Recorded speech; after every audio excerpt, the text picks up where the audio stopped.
completely different. I mean, Abraham Lincoln never saw a microphone in his life, so the guy was a shouter. And that's just a very different way to communicate. It does put it into perspective when you say it like that, right? Yeah, one of his best friends said he sounded like a braying mule when he spoke. It was not 7, it was 7 years ago, because otherwise nobody can hear you. Well, we've come a long way from somebody standing up on top of the soapbox, right? Yes and no, right? I feel like the soapbox is just bigger and more proximate, I guess. Yeah, but it's the same Everybody stuff. does have the ability now to reach really anyone you want to. You go on Twitter, you could just throw out your whatever mind ideas you have out into Mm. the ether. Hmm. It's always been true. Like, we've always been streaming. It's just life. We're just living life. That's what that is. But the audience has exploded. And that, you know, culture and social practice are very proximate things. What's normal for one group of people can be very aberrant for other people. So once you start expanding that audience, then possibilities really go up. Yeah. Did you have a hard time just articulating yourself when you brought out the microphone and started doing that? Or was it just getting comfortable having that thing right in front of you? Yeah.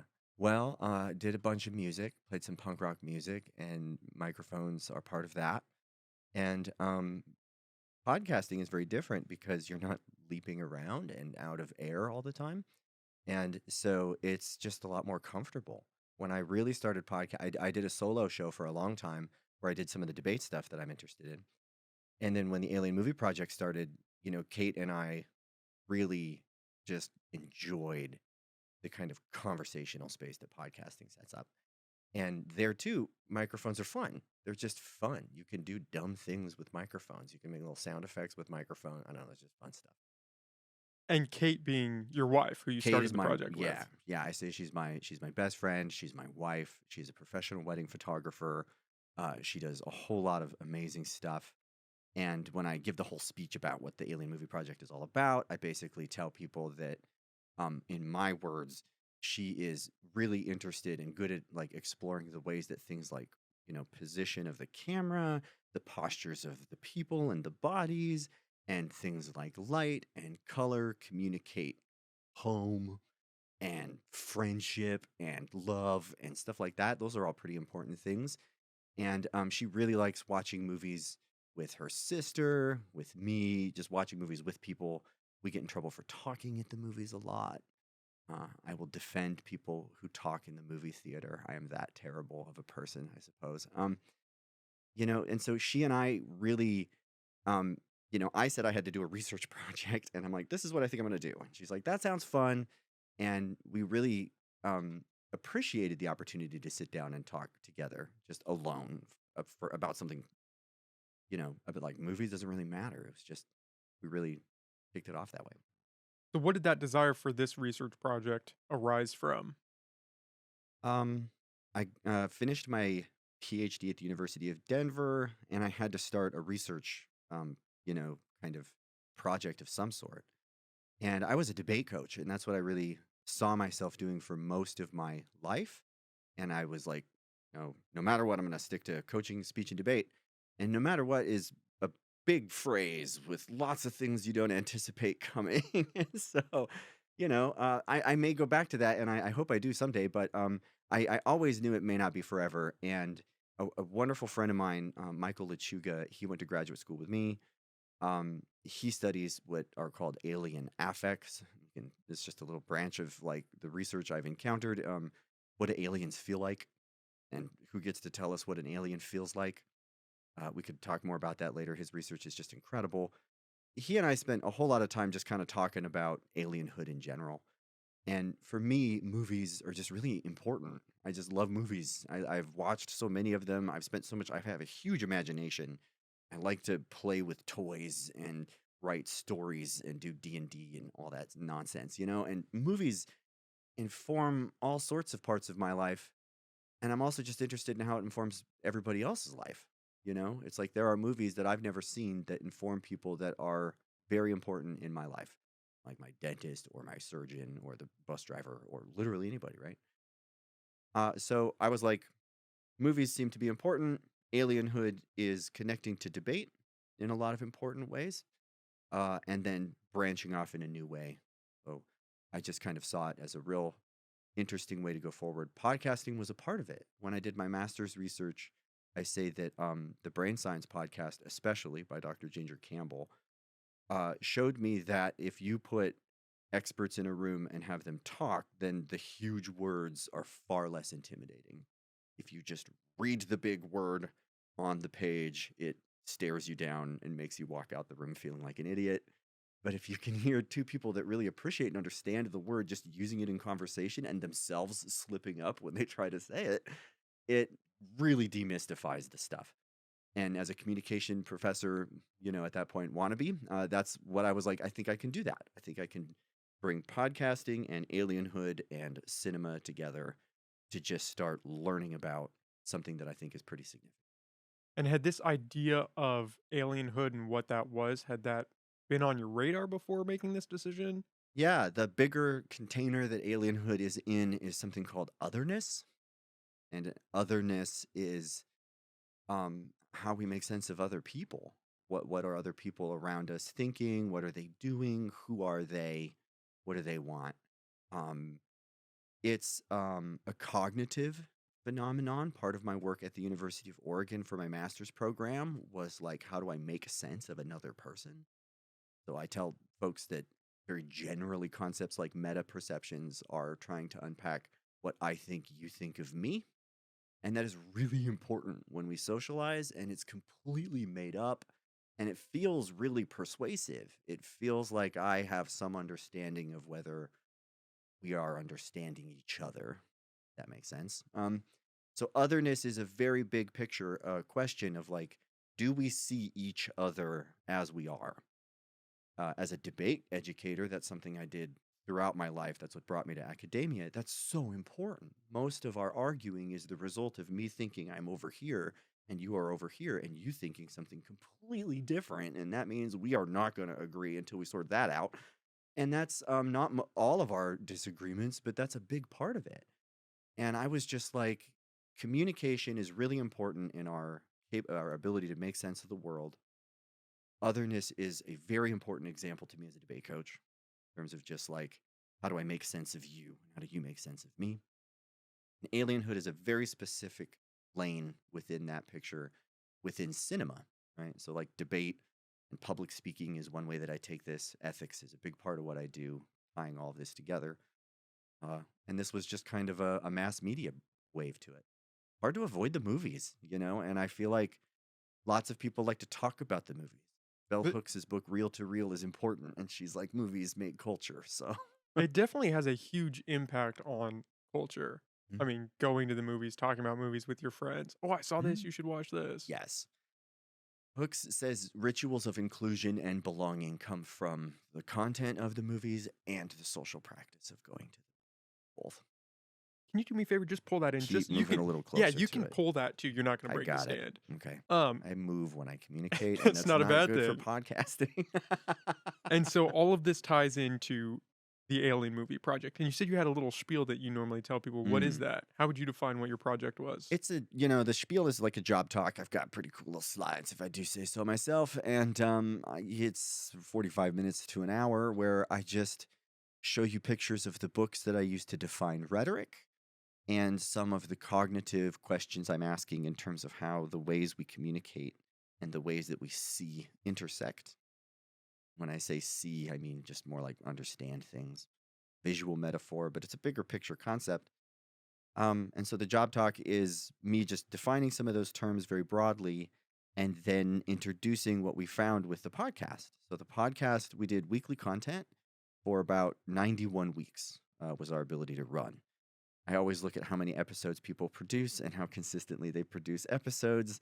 And at some point, there's just profound respect for people that do a thing consistently forever because it's hard, as I'm sure you know. And Yeah, you're preaching to the choir over here.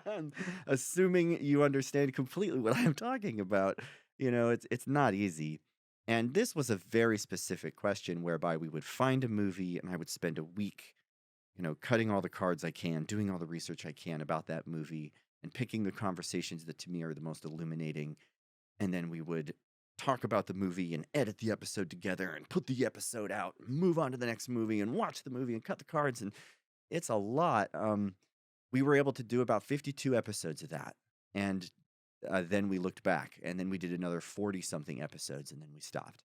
And we want to keep going. We just don't have a space nearly as cool as this one, or the time is the real big one to do it. For both of us, when she's doing her thing, I'm with the kid. When I'm doing my thing, she's with the kid. We just trade off. It's hard to get us both together to do it. And so, debate kind of stepped out of my life for a minute. We could not produce content, but I had all this research. And so the job talk is me just being like, here are the big picture themes that I'm interested in from all of this. And if anyone is interested, here's 91 episodes of alienhood stuff that you could go back and pick any of the threads that we're talking about and ask some of those questions and do more. And did you go into that project? I mean, what was the lens that you were looking at each of these movies through? Did you have a prescribed one? It seemed like intersectional feminism popped up a few times in your Oh, book. definitively. The perspectives I use to define rhetoric are first Bell Hooks, Reel to Reel, really important book. For her, rhetoric and the ways that we make sense out of performed meaning are fundamentally questions of power. There's no neutral communication. If it's a ritual of inclusion or belonging, she says it matters. If it's a question of difference, it really, really, really matters. And it can be so subtle and so unintentional. Our intentions matter, but hardly at all with some of this stuff. And so, she is, Gloria Watkins may have died, but I say Bell Hooks lives forever. She's an intersectional feminist through and through, in that dominator culture is her way of describing all of those lenses, and that really informs what I do. Kenneth Burke, not an intersectional feminist. He's just a kind of classic Marxist guy that looks at rhetoric as what he calls the dancing of an attitude. We're not trading signs, we're translating each other's performances. That's a fundamentally different way to think of communication. Aristotle puts meaning in a box called a word, and I give you the word, and you open the word, and meaning comes out, and that's how you understand meaning.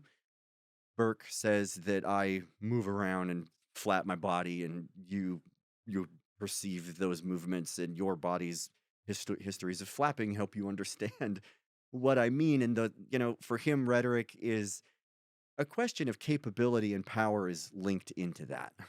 So Kenneth Burke is writing when we're sending people to the moon, which is pretty cool because we're doing that right now. And Apollo's still down there being like, can't catch us. We're still ahead of you. For him, it's like a moon race, but also the threat of nuclear annihilation.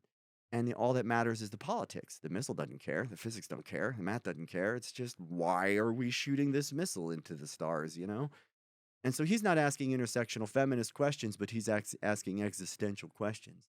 He doesn't have the foresight to apply what he knows to like his own whiteness or his own masculinity. And he definitely should have, because his books just reek of his privilege in a lot of negative ways. And so those are the two perspectives I take on rhetoric, and they're intrinsically about power. And I think that's important with cinema. I tell people it's the most profitable real estate on the planet. Men in Black is something like $16,000 per second, and it's like a 2-hour movie. How crazy is that? That's such a large number. It's a lot. And when you sit there and watch that movie and say Ray-Ban every single time it shows up, you realize that that is a massive investment. That's a huge, huge investment. And it can be a fleeting minute in a movie, but if it's in Will Smith's hands, even before the Oscar slap, it was really significant, and now it's significant.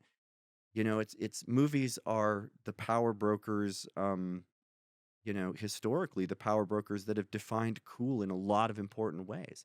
And people talk a lot about games, and they should. I'm a big time gamer, and I've spent my whole life playing games. But the whole mark of achievement for a game is that it's cinematic. And that tells us that movies are defining that experience in meaningful ways. So I think it's really important to ask power questions when we look at movies. And how would you define intersectional feminism? What does that mean to you? I think that intersectional feminism, as it's used in the academy, is typically attributed to the Combahee Women's Collective, a group of, as I understand it, primarily Black lesbians that are looking at Marxist thought and being like, it's really cool, but it does not describe white supremacy, and that defines our existence anyway. And so, it's got nothing on patriarchy. Marx is doing some good stuff to be like education describes our orientations of the world, like if you are rich or poor, this is not something that the cosmos cares about, but it will define people in really stark ways. Marx is bringing all that up, but he's not asking some of the fundamental questions about what we see when we see identity and what we experience when we experience identity. And so the typical intersections that for me come through Hooks's descriptions of dominator culture are looking at histories of patriarchy, histories of white supremacy, histories of ableism, histories of capitalism and imperialism for sure, settler colonialism, emphatically in all caps. It gets ignored too much. Those are the intersections that typically matter. And so intersectional feminism and that Marxism, those were the lenses that you used going into this project? Or were those the lenses that you came out of the project with? Oh, and yeah, fun. Well, those are defining my perspectives of what I'm studying, and so I think they're baked in there. And I'm not gonna, say I'm going neutral and coming out and learning about power. A really important scholar for my work is Bernadette Calafell. Dr. Calafell, I think, is still at Gonzaga, still doing a really important work there. And I think that her book on monstrosity is really important in a lot of ways in terms of who is a monster and who isn't a monster. And I think that in that book, she takes on the ways that a monster can be really empowering, and a monster can be something that the whole town is going to go try and kill in the night with a big heroic song, and that matters. That really matters depending on who you are and what kind of monster you are. And so I think that if we're looking at alien movies, and again, Dr. Lechuga's work is really informing this too, we're looking at really spectacular constructions of others that require responses that are truly unprecedented. And again, there's no neutral there. There's no mere entertainment there. That is always deeply informing our, understandings of who we are, our relationships to each other, our relationships to the land and the past. It's yeah, that's all kind of part of it. And the more I study it, the more clear the narratives become, if that makes sense. Like I did not go looking for settler colonialism. Dr. Lechuga and I both started studying this, and we spent years apart and came back together. And he's like, I just keep coming back to settler colonialism. And I'm like, I also keep coming back to settler colonialism. And then we start understanding indigenous futurities and the perspectives of settler colonialism, and all of these indigenous scholars are like, yeah, you really ought to come back to those perspectives if you're looking at, settler stories of alienhood, which is what Hollywood primarily is. And we look at like, Bollywood movies, and we look at movies from Japan, and settler colonialism is so broad in its, representations and the way that it appears. I'm only really prepared to speak to our own particular brand of it. And the stuff that Hollywood does, it's always about that. And yet we don't think of it that way at all. It's interesting. I have to remind people Superman is an alien, and that says a lot about whiteness and masculinity. But in the Superman movie, The Man of Steel, one of my favorites, Zod is watching him sink into a pile of bones, telling him that the future has to be built on something. And Superman wants to save the bones because that's humanity. And I tell my students that under that is the state of Kansas. And under the state of Kansas, there's a pile of bones too. And there are indigenous people that want that story to be the one that we're talking about. It's really subtle in the ways that we see it ignored and retranslated. And that I did not expect. I didn't go looking for that. That took critical thinking for me to overlook my own kind of settler perspectives and see something that was pretty obvious in a lot of cinema. That settler colonial aspect seems to be a recurring theme in your book, that Mhm. it's apparent throughout various sci-fi movies. Would you say throughout cinema as a whole? Do you think that that's just ingrained in the movies that we're making, that we have made? One of the ways I describe this is I say that what really distinguishes settler colonialism from colonialism is ownership, both in form and in meaning of the land. So, who owns the land and whose land is this? Those are two different questions. And settler colonialism, colonialism will take things from the land like resources and like tigers and fetishes and bring them back and look at them and own them, and that's old school colonialism. And settler colonialism is like, nope, my forefathers moved here, this is our land, we own this land.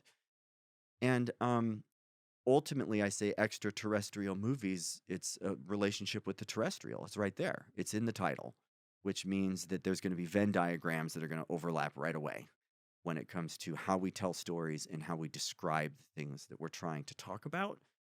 The understanding of someone crossing a boundary and crossing a border, coming onto our land and inhabiting our land, that's intrinsically a settler colonial question. And that was kind of a revelation for me. That was definitely something that is maybe somewhat tautological to a lot of people. It seems like just stating the obvious. But when you realize that, just very generically, that's going to overlap, it's there.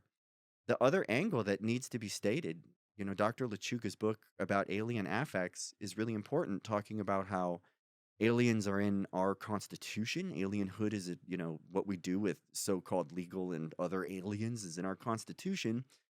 And it's shaped the ways that we describe our whole society in really meaningful ways. For him, alien affects are described by power systems that want to shape borders.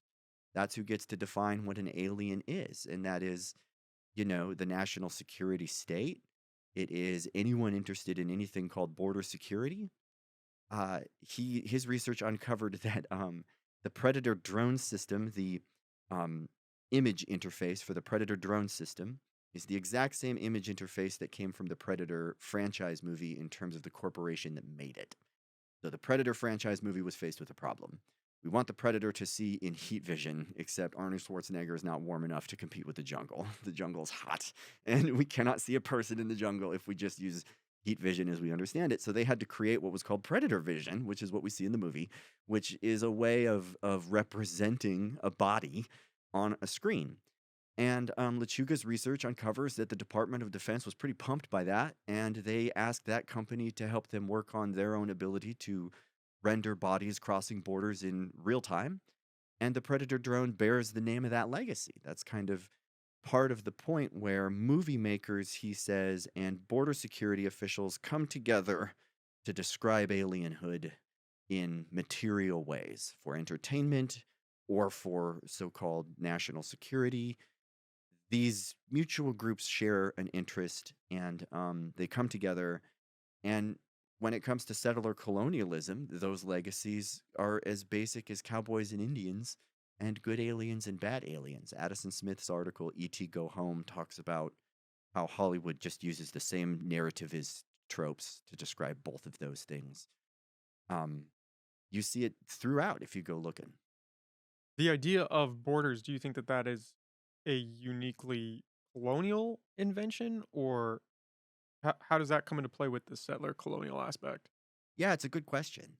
In my book, I say, borders and bordering is something that is, fundamentally human in that we're always describing boundaries where we stop and they start, and I stop and you start. And that's intrinsically, again, drawing this question back to a deep well of what is otherness and how does it work. Um, Settler colonialism, as I understand it, is not intrinsically nationalistic, but the American brand definitely is, where the settlers in question describe themselves as a nation. They see themselves as a nation. And that is true of South Africa.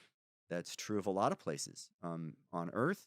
Lorenzo Verancini, the settler colonial present, and all the work that he's doing is the best place I go to for a lot of this to kind of describe what makes settler colonialism settler colonialism. He's the guy that set up the Settler Colonial Journal and is really just wrestling with this kind of question. He's asking these questions. I got to interview him for one of my podcasts. He's asking these questions about the internet now. He's looking at the term digital natives and asking if settler colonialism is a fundamental part of how we understand the world. What does it mean to be called a digital native? And what does that mean for our future? and how we're seen by the power brokers that control the internet and stuff like that. And when he said that, I was like, wow, that's a fascinating question that is, very little to do with settler colonialism as I understand it in like the American sense or the South African sense. Just depends on how you conceive of it. I'm particularly interested probably in the American brand of it. It seems like that's the lens that you use in your Yeah, book, is I the mean, American focus. that's the one that to me is the most obvious, the most chilling in a lot of ways. I grew up just a huge history buff. The Civil War is something that infatuated me my whole life. Um, and the way that it defines who we are, I think, is such an interesting question. You can't understand the Civil War without understanding the Revolution. So I love that stuff, and everything that comes after it. America is just it's a hot mess, and it's a fascinating mess, and it's a lot of things I want to be proud of and encouraged by, and a lot of things I'm deeply ashamed of and wish we could say more clearly and out loud without being threatened.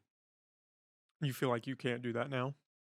I think that it's pretty obvious that when it comes to prosecuting conversations, there are people that will show up with intersectional feminism and they're like calling people white supremacists and racists. And then there are people who will show up armed. They will definitely show up armed. They see this as a war.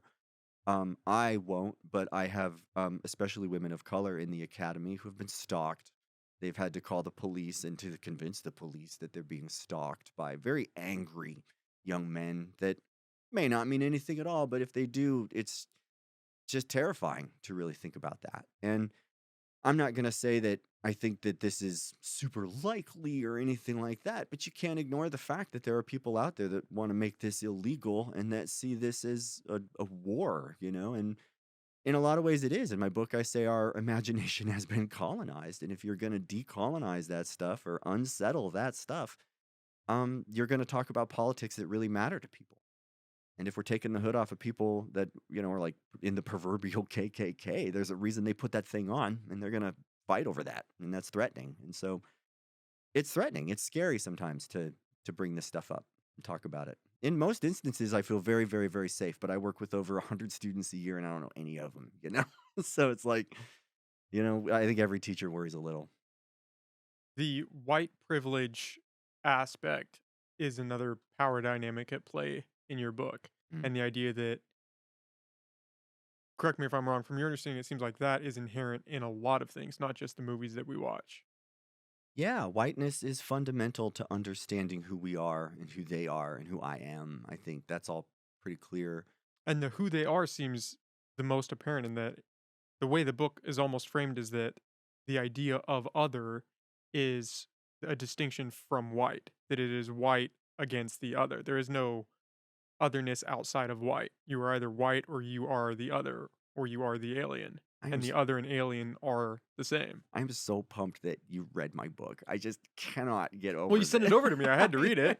I sent it to so many people, and they say thank you, and that's about all I ever hear from it. But these questions are on point, and I don't want to say that that's true for everything. There are indigenous futurities out there, and there are Afro-futurities out there. Dr. Risling Baldy, in a blog that she wrote for, I think, Nerds of Color a long time ago, and she does kind of roll her eyes every time people bring it up because it is very, very popular.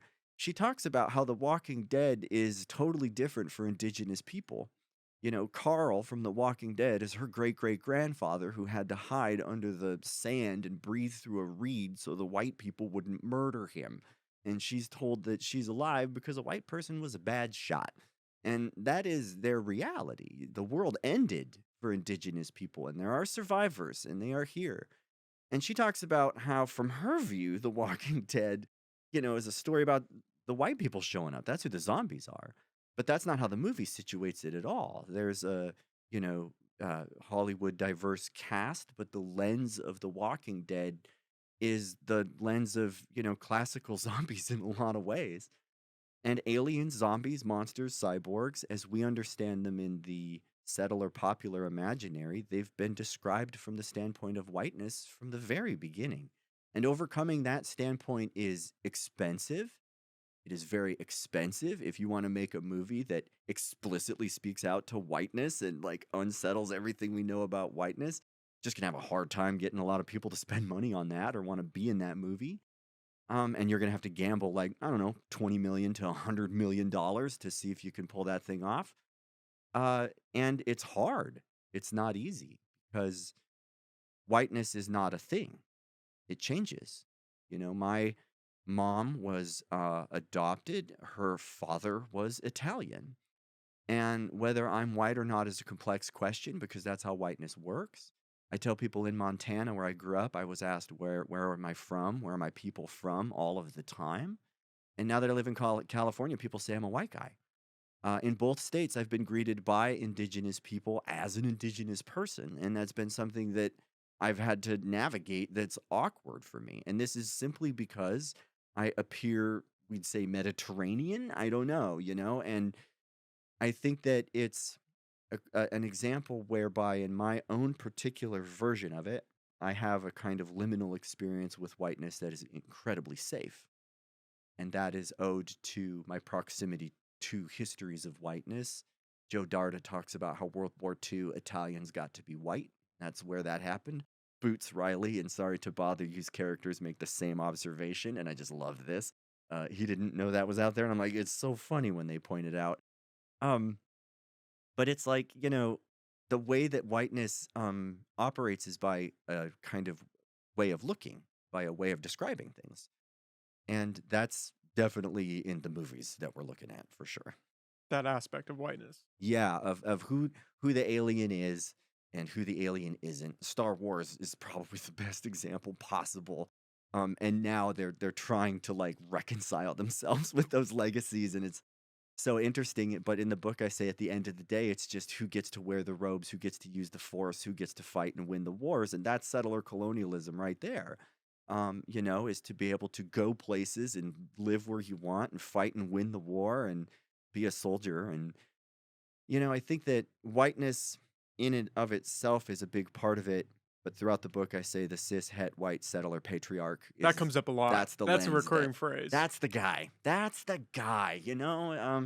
They call him John Wayne in some iterations, Clint Eastwood in other iterations. A lot of people are looking at Donald Trump and asking questions, but Joe Biden for sure. It's the old movie dad and the new movie dad. Yeah, I mean that's the lens that is sitting in positions of power to tell these stories. And that's the lens people bank on when it comes time to tell these stories. With Star Wars in particular, it caught me off guard when you said that that was a representation of settler colonialism. Yeah. You don't think that that's more a representation of just humanity at its core? That we are this warring people, and we see something and we take it, and only recently are we grappling with the idea that we don't have to live that way. Oh, that's interesting. I love the pacifism debate a lot, and I became a pacifist because I studied the debate. And I do fundamentally reject the idea that at a core we are a warring species. I know there are extravagant contradictions to my argument. That's not lost on me, but MIT biologists say evolution prefers a snuggle to survive over a struggle to survive, and we snuggle in weird ways when we fight wars. It's interesting. Star Wars is settler colonial in fascinating ways, whereby it's, you look at this kind of young rural farm boy that goes off to become this Jedi, and he does so through the vocabulary of war. And we see all of the places that he goes and all the species that he meets and all the representations of otherness that he sees. It's less of an intrinsic settler colonial story than, say, like Arrival or Contact or anything that's like they came here and here we are. But I do think it's cooked in there. I don't know. I'm not really satisfied with the answer to that question. I think it's a fun one.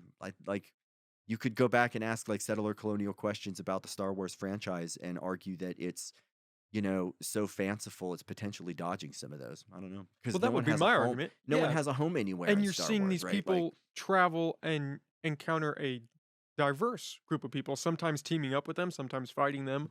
But I don't know. I read that in your passage, and it just Yeah. it caught me off guard a little bit. I'm nodding emphatically to most of what you're saying, and I think that one of the notes that I would make that might help my case a little bit is that people do look at Star Wars quite a bit as what we call like a post-race movie. It's a movie that claims to be beyond race. My friend Casey says there's nobody in a Star Wars cantina being like, "What is that? And what is this?" And like no one's flipping out. I always say in Star Trek, I need one person to be like, all my lights are flashing, and I have no idea why. Like, someone should be losing their cool. Um, but no, Star Wars is just like everyone understands that everyone is everyone and we're all everyone. But the we of Star Wars, especially the first three movies, is a bunch of white people, and there are almost no black characters besides the guy with the big red laser and Lando Calrissian. And that is arguably probably true in a lot of the ways that we go places and explore places and make homes and frame questions of home. One of the questions I asked with Avatar is, what does it mean to watch Avatar on stolen land?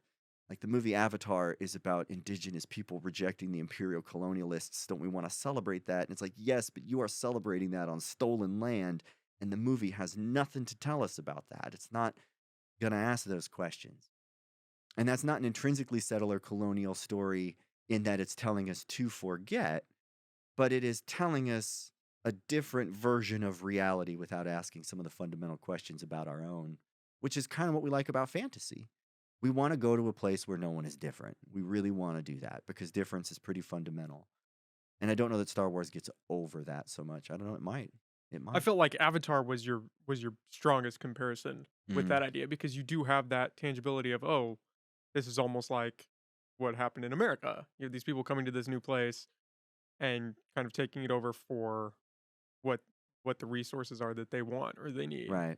I mean, I feel like it's pretty explicit as a correlation. You know, it seems to me like, and to a lot of folks that have written about it, Reader's article I think is really good on this, where he's like, part of the getting over big quotes, which Riesling Baldy laments and a lot of other folks lament, getting over settler colonial genocide is telling ourselves stories about how it turned out differently. But at the center of Avatar is still a white male soldier that goes into the body of another alien and apparently teaches him how to fight. I don't know. I haven't seen it in a while. Um, it's it's problematic, but it is also a very like convenient kind of storytelling for a society built on legacies of genocide. It's it is one thing to want to like just enjoy a story of like a proverbial underdog and celebrate that proverbial underdog, but if you have spent your entire society just wiping your feet on underdogs and like literally casting them in the most abject of spaces possible, celebrating that story is weird. And especially if we do it in really extravagant ways. Star Wars has such a fascinating land politics in that there is no land politics. And to me, it's like there's no race politics, there's no land politics. In critical rhetoric, anytime that we're like, we've gotten over it or looked past it, the implication is we're probably defaulting to hegemonic lenses somehow. That's why if it seems like I'm hunting for a link here, it's because typically what we learn is if I'm not looking at it, I'm not thinking about it, then there's structures that are pretty deep in our storytelling that are going to frame us that way. I might try to dig more into this. This is a really fun question, and I think it's one that the book does not take up very much in terms of how settler colonialism in Star Wars work.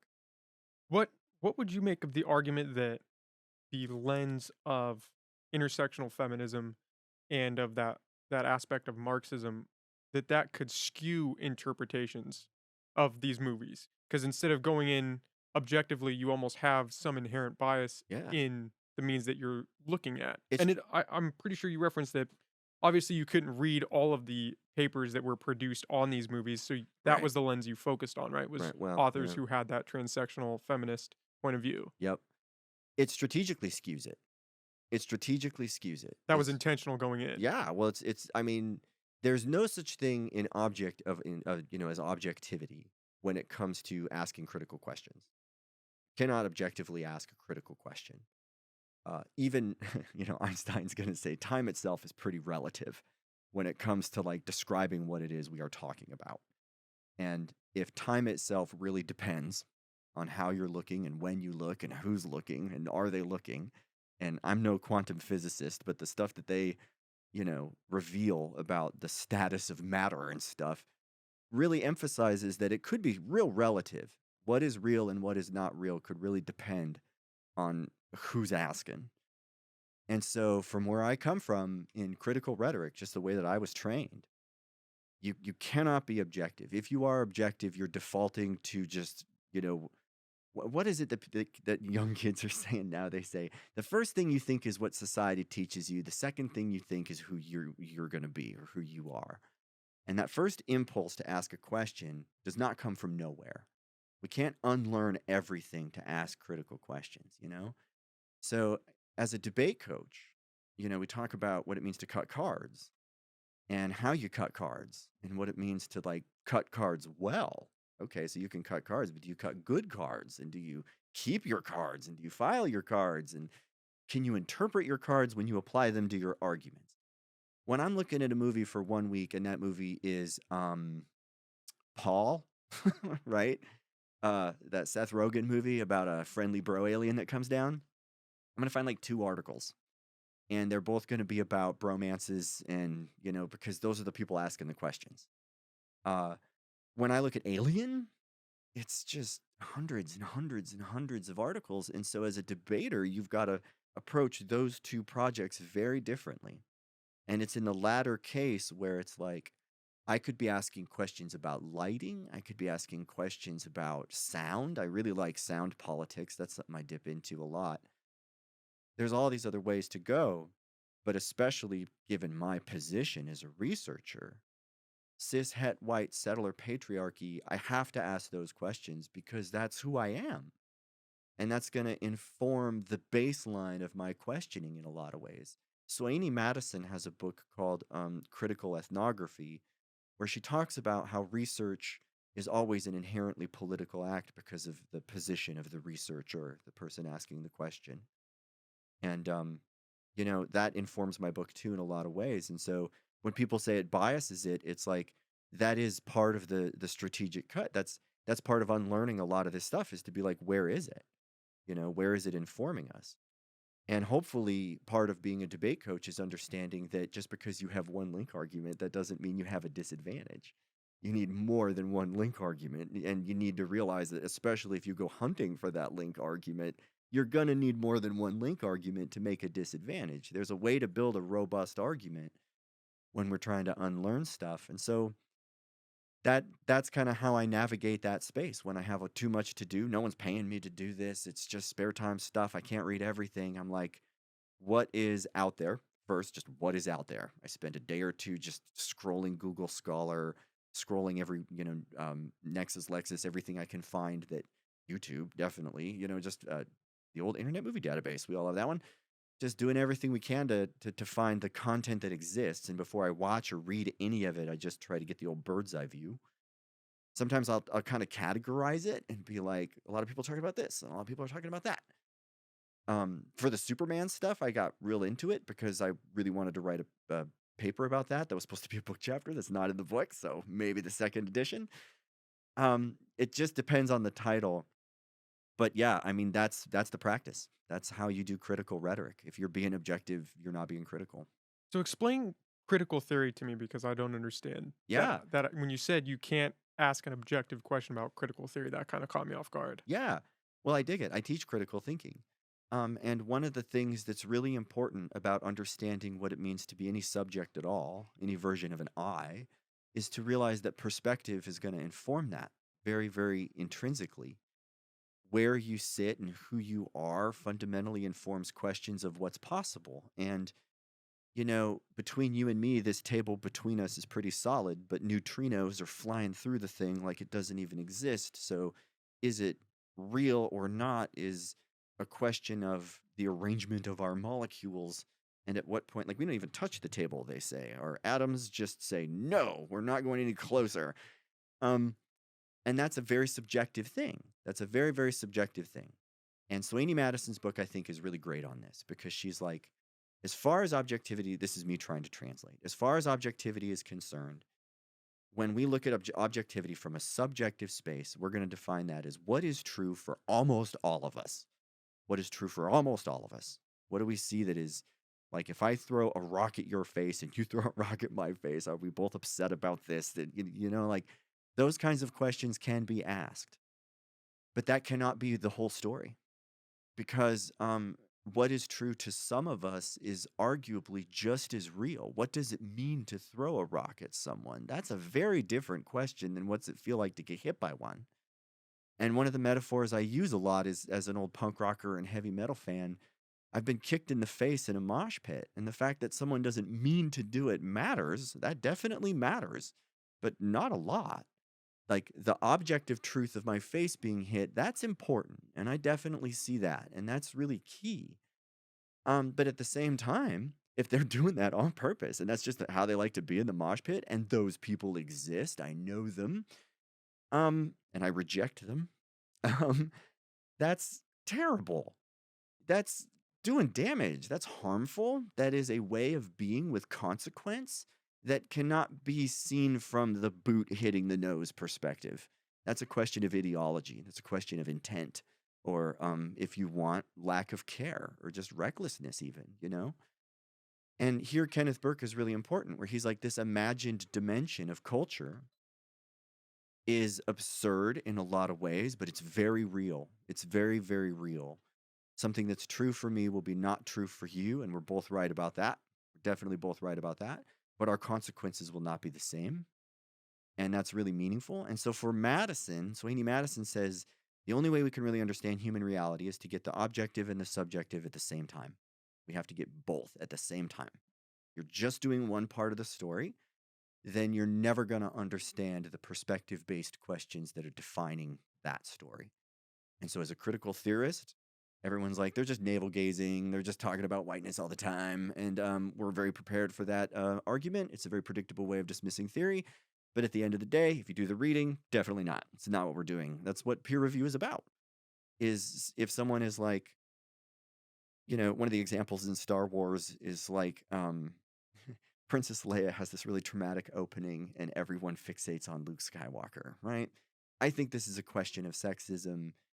Other people are like, it's just the camera looking at Luke Skywalker. That's a kind of subjective question. Make sense? When we go looking at the kinds of questions women ask in movies and whether they know the answer to that question. In Men in Black, Tommy Lee Jones asks a lot of questions, but he knows the answer to every question he's asking. And he's the only one in the room that does, which makes his question very performative. It's a showboating thing. Like, do you have any idea what Foucault would say about this, Nick? And if you do, great. And if not, shame on you. You're whatever. He's showboating. He's being a jerk. And yet when women ask questions, they just fundamentally do not know. What is that? What's going on? What do we do? Like, these questions are structurally ignorant, and his questions are structurally empowering. That's not a subjective question. That is, I tell students, can you put a balcony here, yes or no? That is a structural question. And we're doing necessarily, if we're doing our job well in critical rhetoric, we're trying to do both of those things.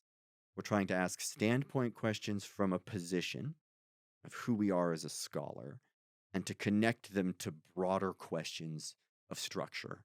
We're trying to take the personal and explain how it is political. And if you can make that connection, that is critical theory. If it's just, here's what I think about this, that's nice, but that's not critical theory. And so if we're talking critical theory, we're talking structures of ideology. Structures of ideology can't be objective. I've strayed so far from your question, Nick. I'm trying to walk my way back.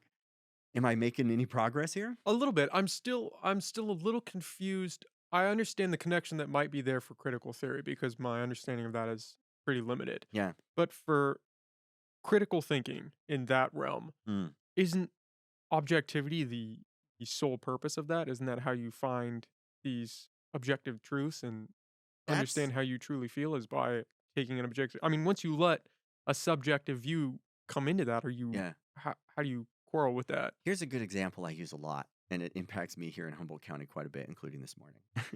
When my feet are really cold and I put them under lukewarm water, it hurts. Hurts. Feels hot. The temperature of that water, not high. But my nerves, because they are about degrees of difference, the way sense is made is always about gradation. And if you're at low grade and we leap to high grade, we're going to say that that's going to get us some gain. It's going to get us a peak, and we don't like it. And what is pain and how does it work is a fascinating question for, sense making. And I did a little of that a long time ago when I was at the U of O. And I think to answer your question, is it all we want to know, that like the temperature of the water? Or does it matter to know, like, Well, what temperature was your foot going in and how much did it fluctuate? Both of those are true. And so when I'm saying we want to learn critical thinking, I want to know things that impact society. That's what I want to know.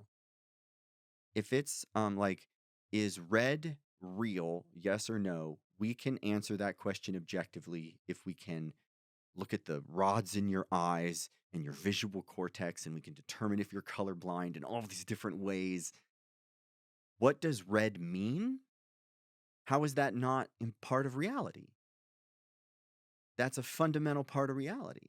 And if all we ever fixate is on the objective, then we're never going to know the whole story of who we are. You know, it's like Kenneth Burke likes to ask the question, how much of what matters to people is the stuff of culture? Just culture, mere culture. And he's like, well, it's questions of like, who are you and who am I and what are we doing right now and why are we doing these things and what do you have to do tomorrow and what did you do yesterday? He's like, according to Marx, if you have a frog that hops one way, if you put a different ideology in the frog, it's going to hop a different way. That's the power of ideology. It's going to change the way the frog hops. Does the universe objectively care about ideology? Does not. Does not. The cosmos has no way of rendering ideology. And what makes Marx significant is less his story about class war and all of that, great, and more his lesson that ideology is fundamentally material and it impacts you, at least so far as class is concerned. That seems pretty real. The universe has no substance for class, but we sure seem to care, you know? And so, if we want to know who we are and what society is and how it's made, we have to know both sides of that question. That's critical thinking.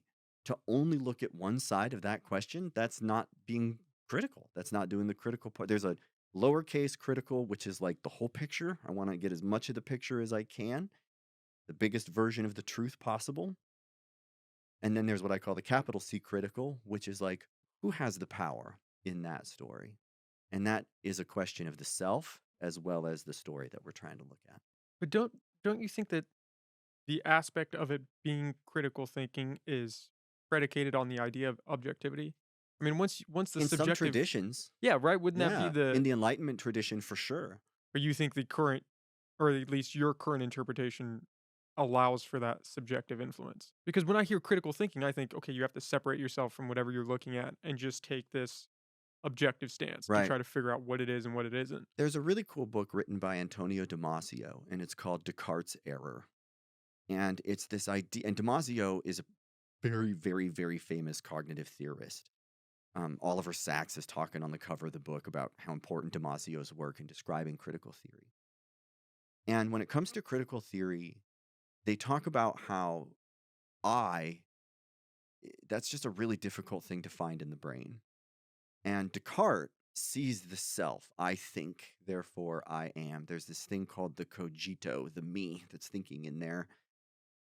And what we want to do with enlightenment is get away with or give up everything beyond that I and find just what is connected to that I. And this means turning off all of our feelings and all of our emotions and centering on mere rationality. And we call it mere rationality now because that's a very selective way of looking at the world. And when you look at the way that the brain works, at least, I is a loop, and that loop interacts with other loops that are outside the body. So the individual is one way of thinking of the world, and that seems to be where we're sitting with this kind of question. But there's this thing called the dividual over here that says that there's no I in the center, and we're all very much interconnected in ways that are hard to see. And that is a fundamentally different way of just asking the question that you're asking about critical thinking. Those are two very different schools of thought. And what I will tell you is that, just based on the research I've done, that model of thinking, the Enlightenment model of thinking, where it's like there are hard truths and that's the core of being, matters. It really matters. No one's saying that stuff doesn't matter. Of course it matters. But it cannot answer fundamental questions for us. Another good person I look to on this is a guy named Stephen Toulmin. And this is argumentation scholarship. Stephen Toulmin was an MIT physicist who decoded Nazi like propaganda and war stuff during World War II. And he comes out of World War II really worried about science. Him and Kenneth Burke had this in common. They're both like, whoa, science can do a lot of cool things, but we do terrible things with it sometimes, and I don't like that. And what Toulmin says is that the formal ways of arguing, the formal theory, the hard facts of life, so called, that exist are, so far as most people are concerned, pretty true. Can't get around those. You drop a rock on my foot, it's going to freaking hurt. You turn my nerves off, suddenly it don't. And that's biology, and that's fundamental to who we are. And he's like, great, but what is friendship? When are you in love? What is a hero? What do we do with people that don't belong? These are really, really profound questions.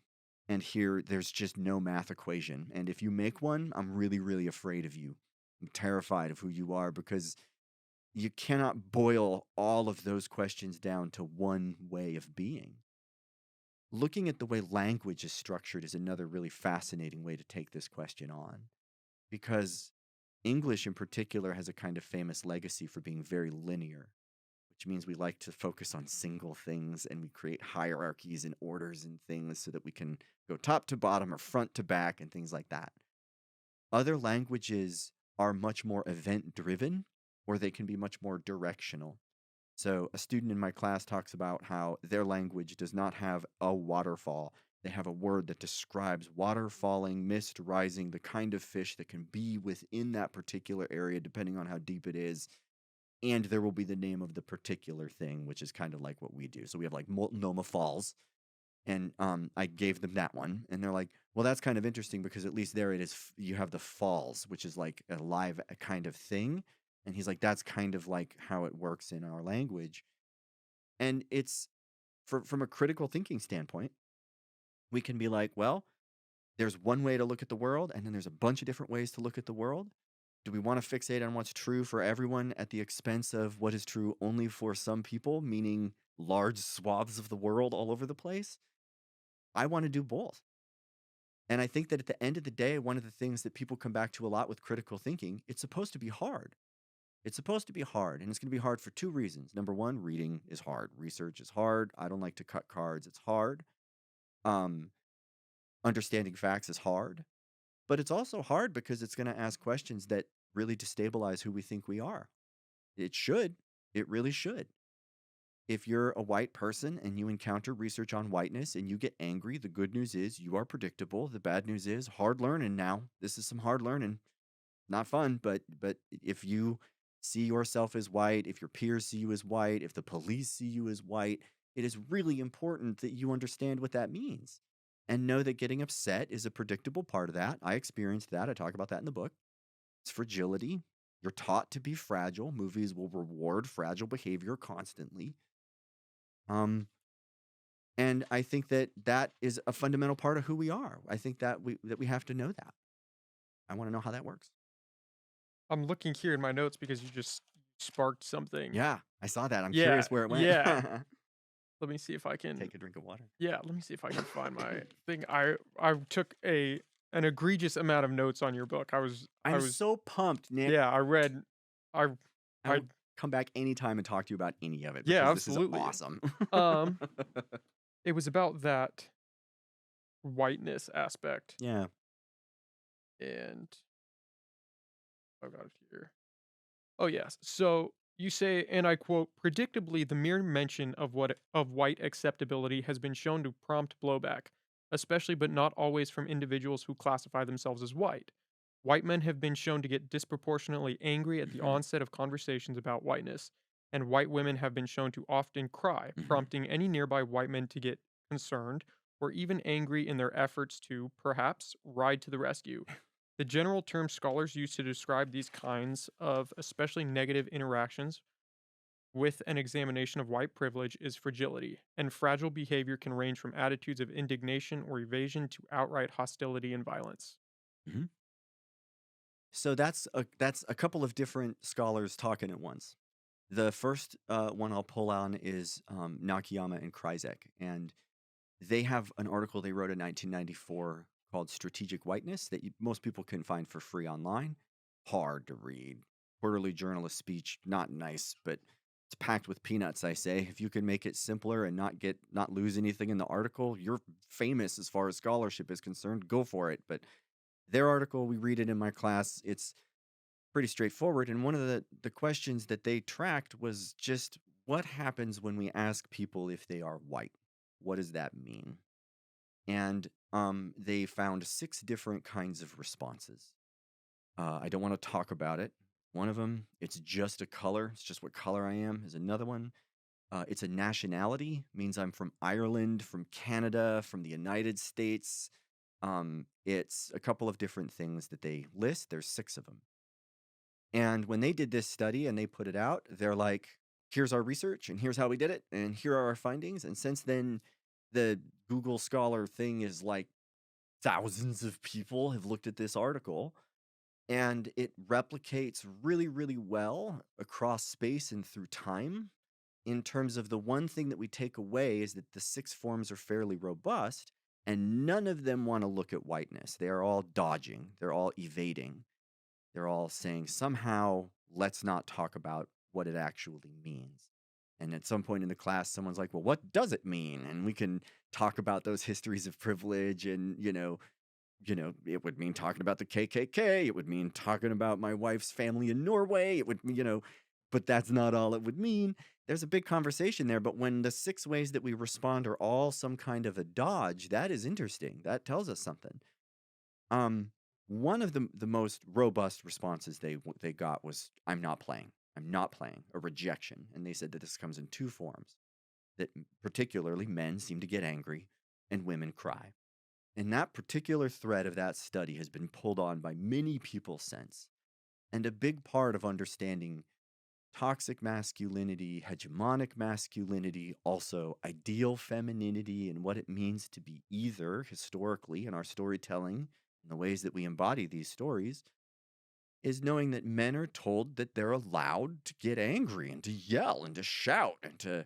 I have this thing I'm talking about now called the hegemonic masculinity 3-step, or the aggrieved hegemonic masculinity 3-step. I'm bad at naming things. A man is aggrieved. A man does violence. We do not blame the man for violence. We see this in all sorts of different forms, and it is intrinsically a masculine behavior, according to folks like Jackson Katz and Michael Kimmel. There's legacies of these stories. It's kind of John Wayne. He's not a fighter until Why I Oughta, and then he's going to knock your block off. But then, nope, not his fault, though. He typically is not a fighter. He only fought because of that one time.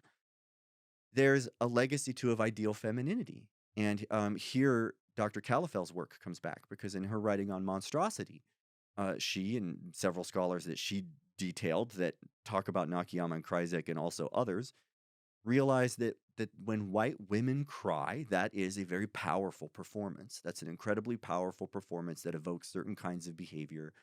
The whole flap about Karens and things like that right now is evoking a lot of this. And doesn't mean it's not okay for women to cry and for men to get angry. We're not saying any of those things. We're just saying it's really weird that if I ask a room full of people, what does it mean to be white? Predictably, since at least 1990, and we would argue before, we're going to get these results. And as a white guy, I was pissed when I read that, because I read this in college. And I was pissed. And I saw the result. And I'm like, wait a minute, I'm angry.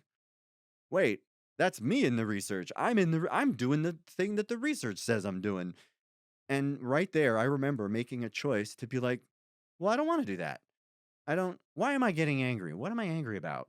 And I started really asking those hard questions about where that anger came from and what am I trying to protect and what am I upset about? And there's so much research on how to engage whiteness critically, But that's what that's pulling on, is to be like, and I'll say that I've seen this too. And my colleagues just incidentally, allegorically, as a debate coach, weaker argument, but I've taught for a while in front of a lot of people. I've taught in Northern California. I've taught in Denver, Colorado. I taught in Eugene, Oregon, Kennewick, Washington, Vancouver, Washington. I've moved all over the place, at public schools, at private schools, at 2-year schools. I coached at a maximum security prison once. And whiteness conversations prompt fragile responses. This speaks to my experience. It speaks to my colleagues' experience. It's in the research. One thing I try to say more and more and more is that in the book I say, this means I'm not intrinsically a terrible person. It means I have learned some things that I need to think about. And part of me looking at this media is trying to understand that. The aspect of white women crying, you don't attribute that any of that to it just being a woman crying? That if you were to see a woman crying, you would be inclined Yeah. to go Well, see what's going on? if you engage the research, and Califel's really good at this, she's like, if it's a Latino woman, she doesn't get treated the same way. If it's a black woman, she doesn't get treated the same way. If it's an indigenous woman, she doesn't get treated the same way. The women's tears prompt racialized responses. This too is pretty robust. And I think there it's a good example of where it's like, what is the objective question of at which point do people cry? Okay, fine. What does it mean to cry? Who can cry and when and how? Those are very important power questions that no one's sitting around enforcing the rules. No one's like, ha ha ha, we'll make it so only white women can cry. That's not how it works. But there are definitely, and we know it because it's in our legal documents, it's in our religious documents, it's everywhere we look. There's legacies of saying that certain performances are different than other performances, and that certain ways of being are different than other ways of being. When you look at just the differences between masculinity and femininity, this is really, really important. Like, can men cry? You know, how come more men aren't crying? One of the questions I ask people that watch hip hop videos is, has anyone seen Eminem roll around on a floor? I've never seen Eminem roll around on a floor. Most women hip hop artists, they spend a lot of time rolling on floors. I've seen that happen. Why isn't Eminem rolling on floors? What's I didn't going know on? anybody was rolling around on floors. Yeah, it's a posture that you see in a particular era of hip hop of that time, and this is coming from Gender, Race, and Class in the Media, the Heinz text. That's like women position themselves provocatively and sexually, men position themselves in positions of power and authority. That is both like who we are, I guess, because we see it everywhere, but also just weird. Like those are just birds flapping in the woods, and the question is, why are they flapping that way, and why do we position ourselves that way? And I think that when it comes to white tears in particular, um, the research is sufficient for me to say that there's a meaningful difference there. And In that's, response. yeah, in terms of how we respond to those tears. Like, we will overlook black tears a lot. That research is pretty robust, where it's like when black people cry, we tend to say they're either overreacting, or we say they're probably responsible for it somehow, or we'll say it's none of my business. I don't know that person, and it's none of my business. You get different political responses depending on who's crying and when. Do you think any of that is changing? Because you do have that persona of the white Karen now, Mm-hmm. where there's this white woman overreacting and people just kind of Right. brush it off. Well, what feminist scholars say is that one of the things that scholarship is supposed to do is articulate something, and naming something a Karen is a good example of articulation. Like, toxic masculinity was not a thing until someone described it. And then when they describe it and they give us the recipe, then I can be like, I don't want to be that person anymore. Thank you, critical consciousness, for helping me, look at my life and say, I don't want to do this, this, this, this, or this. And I would say that it's hard to make changes in a society that does not value the scholarship. As a debate coach, one of the things that really frustrates me a lot is that if it says Journal of Science and Science Institute, it's going to carry a lot of weight in an argument. And if it's like the Quarterly Journal of Speech, everyone's going to be like, well, it's just the Quarterly Journal of Speech. And I'm like, you publish in it. Go ahead, just put a paper in there. And that's what I tell people. If they don't like the Nakayama and Kryzak article, just prove it false. All you have to do is prove it false. If you prove Nakayama and Kryzak false, you can work anywhere in the world because it is that important of a paper. And no one has, and many have tried. And I think one of the reasons we don't change is because we're pretty good at dismissing a lot of this research in particular. Uh, I love looking at the way that these kinds of evidence navigate in debate when they're in conversation with each other. That's one of the things in debate education that I really enjoyed watching. And I would say also that there's a very strategic effort to silence a lot of this stuff, and that's clear. It's been shown. What would you So make of the argument that a lot of it is biased? That's why people are dismissive of it, is they yeah, hear toxic masculinity right. or these feminine empowerment things that, oh, well, it's just people trying to create divides that aren't there. They're Yeah. trying to pit this racism as a bigger issue than it really is. As a debate educator, the first thing I say is if we're blaming the scholarship, it's probably not a great argument. And that's a pretty easy way out, to just be like, well, maybe all of the scholars are terrible people. Has anyone thought about that? And it's like, yes, they have. And that's not how it works. It's like, one of the things I love about this idea is like all the feminists are in on it and they've all got this cabal and there's this feminist agenda and we have to beat it. And I'm like, feminists hate each other. They hate each other. They're not out there like with guns protesting each other's things. That's a very specific brand of other people. But feminists, if you do the reading, radical feminists hate bell hooks, bell hooks and Judith Butler, and like you could just go on and on. I say I've never heard a feminist taken down better than when another feminist is saying like this is why they're terrible. And that is how you make a living. That's the whole point. That's what critical theory is about, is disproving the leading scholarship and being like, I have reset, but you cannot make something up that everyone likes. It has to bear out through the research. We have to do the studies and pass the peer review, and everyone's like, well, a lot of those are faked. And I'm like, we could say that about all evidence, But to be And fair, peer review doesn't necessarily mean it no, carries weight. no, in a debate argument, though, it's definitely stronger than me just saying because I said so. And at the end of the day, I'm like, when we stack peer-reviewed articles up against each other, they're going to differ depending on where they're from. And there is a process for this. And there are professionals that navigate that process. And they manufacture knowledge, and people are like, well, I don't like the name toxic masculinity. I think they're mean. I think they just hate men. And they're satisfied with that. And as a debate educator, I will tell you, that is persuasive. It is a terrible argument. That feels good. It feels convincing because it means, well, I don't have to listen to any of these people anymore. But it's not critically responsive to the evidence that we have. But if the evidence is subjective, how far can we go to trust that? It's subjective in that it speaks to perspective-based living, but it is structural. The critical theory is never just about me. It's always about structure. No one person gets to say this is what blackness means in Hollywood. We have to go studying it. And we see a pretty damning legacy, frankly, a very, very, very damning legacy that is only recently becoming a little more complex in very, very limited cases. Everyone's like, Jordan Peele, and okay, but like, where are all of these other people that are supposed to by now have grabbed the reins of multimedia and making. The point is, it's hard to own presence in the mediascape. And that is a place where media brokers fight. And the fact of the matter is, every argument is biased. All arguments are biased. And wielding this just at the humanities neglects the fact that you cannot ask any other question in science without taking a perspective. Like, what time is it? It depends. Is this heavy? It depends. Or is this fast? It totally depends. Those are not... But if we situate ourselves in a position, then we can answer that question. Okay, but what if I'm in another position? Who's right? We're both right, but those realities contradict. It's complicated. And that's what we're looking at in critical theory, are these complex realities where things can be and not be at the same time.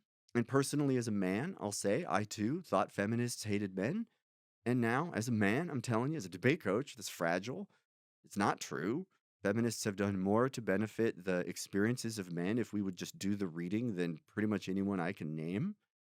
You're gonna have to unpack that for me. Yeah. Have done more for the benefit of men. Jackson Katz is a really good example. He's got a series called Tough Guys, Guise. And the most famous is Tough Guys 2. He's dated, the references are dated in the movie. But you can get it at most local libraries for free. It's awesome. And he shows, in particular, what he calls toxic masculinity. There's hegemonic masculinity, there's ideal masculinity, there's toxic masculinity. If you play D&D, you can have them all in one character or just go all in on one. But the point is, there's only certain ways to be a man. And if you don't fit into one of those boxes, we will beat you. We will beat you. We will name call you. You will be punished. You will be disciplined. Your father will do this. Your friends will do this. Your mom's going to do this. We will do it in ways that disparage women and disparage anything that's not masculine. And toxic masculinity, in Katz's terms, are do not speak, just act. The body will absorb and distribute a tremendous amount of violence. Toxic masculinity is going to situate a lot on accomplishment. You must be the best at everything that you do. Second best is the first loser, said no fear in the 90s. Remember no fear? I don't know. Not enough no fear right now. I was thinking diatribe. Ricky Bobby, if you're not first, you're last. There you go, right? If you're not first, you're last. Ricky Bobby updates my files on this one. Toxic masculinity has all of these different steps, and in it, When you read that, is a way to say, this is not a person that I want to be. And yet, this is who I'm being taught to become. If you look at education, if you look at entertainment, if you look at news, you can find critical scholars being like, this is informing what a man is. This is informing idealized performances in a lot of ways. Like, it's weird. Men are no good at talking about their feelings. It's almost like in every movie or most movies that we see, when they do that, they're told not to. Like, Rudy doesn't make the, I'm doing sports movies now. That's my new thing. Rudy doesn't make the team and he cries. And I'm like, I don't know that I've seen a lot of men just weeping about not getting what they want. They're usually punching a locker and walking out upset. And that's a very different kind of performance. And who you are and the kinds of performances that you embody can be spontaneous and impulsive things. But critical education tells us we can also ask questions about who we want to become. And as a man that wants to do less harm in the world, that wants to understand different perspectives than my own, I look to folks like Jackson Katz and Michael Kimmel to be like, when am I doing the thing? When am I responsible for this behavior? And they give me that vocabulary. And that's what Katz's work is all about. If you research the guy, he's not just making movies and writing articles, he's doing these trainings where he goes around and talks with men about like where they learned it's okay to punch things. Like, where did we learn it's okay to punch things and why do we punch things, you know? And these are questions that most people will not get unless they go find a therapist, and which is something I wish more people felt like they could do and had access to and could afford. But it's meaningful work that when people are like, feminists just hate men, they're not speaking to this work in my mind. Because Katz doesn't hate men. He hates men that will be violent without asking why they're being violent. He hates men that interrupt women all the time. Men just interrupt women all the time. Men talk longer than women. They speak before women. They interrupt women. They speak in declaratives, and on and on and on and on and on. And on one hand, I guess we could say none of that matters. And on the other hand, I'm like, am I interrupting too many women? Maybe I'm interrupting too many Is women. isn't that isn't some of that tied to just our predisposition and the differences in the sexes that women are more predisposed to be more agreeable, whereas men are predisposed to act quicker towards violence? That these are just inherent things in the differences in our sexes? One of the fun questions I love about my work is that it really sits on the intersection between what we'll call biology and culture. Part of my perspective is that I'm not sure that there is a difference Between men and women. between biology and culture. We do know that gender binarism is very complicated, and the idea that men are essentially men and women are essentially women, and this is essentially a difference. Again, here the name is Judith Butler. If you want to disprove this argument that they're like, Judith Butler says that men and women are gender categories that are cultural, and that the sex categories that we create for the two are categorical, and they're based on the appearances of bodies. And that's not an essential thing, that's an inherently subjective question. Is it a penis or not is a fairly straightforward question in most cases, but in very predictable numbers of cases, it's a complex question. And whether or not someone is a man or a woman is going to swing on whether or not that is named as a penis or a vagina. And if someone can disprove Judith Butler, they can have her office at Berkeley, and it is a nice office. So you should do that if you have the answer. But as of right now, what I will tell you is that there are fundamental differences of body types, and historically we have named those differences as male and female, and masculine and feminine. And those do describe differences in the ways that we perform and appear.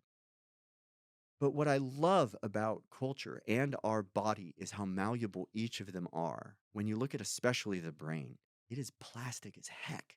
It is constantly changing just in the short term based on how you use it. Paul Bach-y-Rita's research about people who lose their sight and use physical touch to see a visual image, like their eyes are destroyed and they attach a camera with sensors on their skin that their brain turns into a visual image. It's not the same as sight, but it is now vision.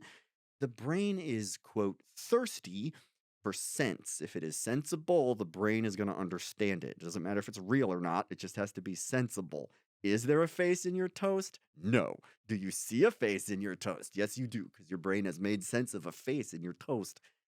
The brain changes depending on how we use it. Cab drivers in London have a hippocampus that's beefy because they're doing spatial reasoning that none of us are doing just to get from here to there. Manhattan, it's a grid. It's just up and down straight lines. There you go. But London is this thorn's nest, and you have to pass this impossible test to become a cab driver. And so their hippocampus is beefy. And to me, I cannot imagine a world where that is true and histories of particularly settler colonialism saying, be this kind of man or else, be this kind of woman or else. And Foucault is like, we will burn you to death in public. That cannot have no impact. That has to change the way our bodies emerge over time and form and shape. Are men and women different in the way they communicate biologically? It's a tough question to answer when we're sitting on 200 years of history saying women should be seen and not heard. That's just hard to answer, you know? At what point do we start changing structurally to just be that way because we're a woman, you know, or a man? And at what point does that change if we're labeled something that does not speak to our performance, you know, and what kind of discipline comes with that? That can be real, I mean, demeaning and possibly dehumanizing for a lot of people. It's a question that is very understandable, but a lot more complicated than people think. Well, I think we go back into the realm of the subjective and objective in that as well, right? The subjective experience of what does it mean to be a woman and what does it mean to be a man? And then the objective stance of do you have a penis or do you have a vagina? It's, I mean, there's nothing, Butler's point is there's nothing objective about that question, is that it really is a category question. And it's all subjective on culture. Well, it's subjective on the person looking at the genitalia and giving it a name. And then we're going to bicker about whether my name or your name is the right name. And at the end of the day, we're going to be like, that's who's right. And that See, means isn't it's, that part of where a lot of the anger towards critical theory stems from? Is people feel as though we're just deconstructing these truths that were held or truths that we all acknowledged as truths, and we're now trying to deconstruct what those truths are. Like we have this foundation, and now we're trying to break away that foundation in place of something that we're not entirely sure of what it is because it's so subjective. we These have no objective idea. things are now subjective. Yeah, no, it's true. I mean, a big part of critical theory is cracking away at traditional structures of power. And that is stuff that we care about. You know, like I've had to ask really myself very, very critical questions and change my own behavior. Giving up football was a really difficult one for me, you know, to try to align myself with wanting to be a kind of a person. You gave And up football oh, yeah, absolutely. because it was too masculine? Because of chronic traumatic encephalopathy. Yeah, it's a whole other conversation. But the public subsidizes the destruction of the brains of young men and boys, and we celebrate it very, very uncritically in ways that really make me angry. And when I say that football does this, I'm called the bad guy, and I'm told I don't like football, and all the things that debate land will say are very predictable. But no one can disprove me on the research that says that, like, one season of high school football is like 417 10G hits to the head. That's pretty crazy. That if I said that debate was going to take people out and hit them once on the head to the tune of 10 G's a day, every day of the week, and twice on Sundays, they'd put me away. There's no way I would get any funding for debate or anything like that. You know, the football team here in town was $300,000 under, and when they closed it, the public raised $30,000 overnight to bring it back. When the debate team was canceled, we needed $8,000, and we've been here since 1933, and nobody showed up to say anything about that. Our culture fixates on football in ways that are really fascinating to me. Football culture is so interesting, and as a huge Cleveland Browns fan for far too many years, I understand the allure. Believe me, you have to love the thing if you're a Browns fan, because they're not giving you anything else to love. Big fan. I'm not watching them right now. You know, it's like that was hard for me to chip away at that. My dad grew up in Akron, and the Cleveland baseball team is very important to him. And I learned that I have to start telling him that that is racist every time I see him, because it is. And they are the Guardians now, and they should have been the Spiders, but I'm pumped that they're the Guardians. But that means every time I listen to them, they're still evoking that old name. And there's research that says that when you do that, you hurt the self image of indigenous youth. And this has been replicated, and that is not subjective. Is an indigenous youth being impacted by an indigenous mascot subjective? It only impacts the indigenous youth, so it's only subjective to them. But the research proves that it happens across the country because we have these mascots all over the place. So we could do this research all over the place. And the question is that subjective? Yes and no. If you are an indigenous youth, it has an effect, subjective. If you are an indigenous youth anywhere at all, it has an effect, not subjective, structural. That's what it takes to be critical theory. And that's what we're after. We're not trying to just destroy all men. We're trying to destroy the men that destroy the world, frankly. There's a certain kind of man that is very, very uncritical and that does tremendous damage. And frankly, the reason we pick on men is because society historically has valued that. We should not be surprised. Look at Christopher Columbus. Look at all the people that we've celebrated. Andrew Jackson. Look at our heroes, you know? If you want a nice white general from the North, Robert Gould Shaw. Like, we can pick any of them. And the point is simply, Jackson Katz is like, this is what made them heroic. And we replicate that in ways that cause harm. And if you want to unlearn that, here is the vocabulary. That's all it is. Do you attribute any importance to the idea that those are the people that got us here today, though? That there's value in that? I want to attribute both sides of that equation. One, those are the people that brought us here. Two, those are the people that brought us here. Okay? It's like, on the one hand, I want to be happy about the life that I have because I have a good life and I like it. On the other hand, I live on stolen land, and that came at the expense of genocide. We keep coming back to that idea, and that's prominent in your Yeah. book as well as the idea of stolen land. Yeah. It was. What does that mean for you? It means that there were 20 million people on a continent and they got civilized. And we all know what that means.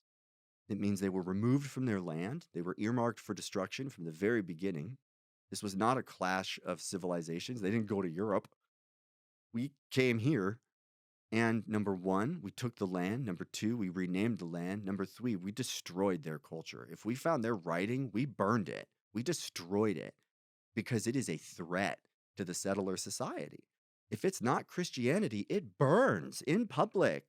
We will celebrate this, sing songs about it, write whole sermons about it. Like, we have to own both sides of this, you know? I freaking love Christmas music. I can't get over how much I love Little Drummer Boy. And at the same time, there's a history there, man, you know, that is violent and bloody and that does not want to get looked at. And I think that when people are like, you know, this is what made America great, we have to realize that that speaks to patriots, but also non-patriots alike. And both people deserve a seat at the table when it comes to critical thinking. There's nothing objectively great about the American experiment. I'll celebrate so many of the things that we've done, but I don't think that there's anything that is objectively great about us. As a debate person, I'm deeply suspicious of claims like that. You know, it's messy. I want a bigger picture version of who we are. You don't think there's anything unique, though, about the American experiment? I mean, no, not really. Most settler colonialism, most of it is theft. Like, look at representative government. That's a really good example. Look at what liberty means before we come to the so-called New World. And after we get to the New World, liberty just completely changes. And it's not because some dude sitting in a room in Europe is like, I have conceived of an idea. It's because people came and saw a bunch of people in the Amazon that didn't have to work for food because they literally engineered a grocery store that was so big it could never be eaten. Like 1492 says the Amazon rainforest was probably genetically engineered from the ground up to be edible.